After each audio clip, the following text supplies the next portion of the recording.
اول لما اشتغلت انا عايز اقول لك كنت بشفت كارير، لان انا وقتها كنت بشتغل اي تي عشان ده اللي بيعمل فلوس في الوقت ده، وانا كنت عايز اعمل فلوس عشان اعرف اعتمد على نفسي. و... ويمكن الله يرحمه والدي هو اللي علمنا ده وعودنا على ده.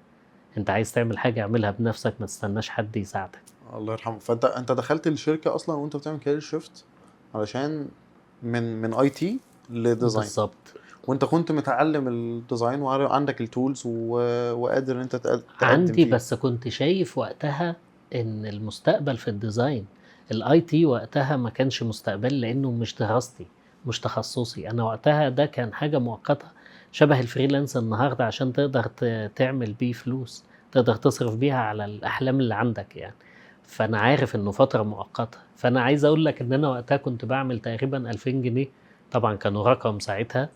انا نزلت بقى من ال 2000 ل 600 جنيه في الشهر. انا كنت بركب الاتوبيس ابو ربع جنيه لان ابو نص جنيه غالي. ف...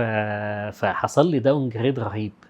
بس النهارده لو الزمن رجع بيا تاني انا هعمل نفس اللي عملته.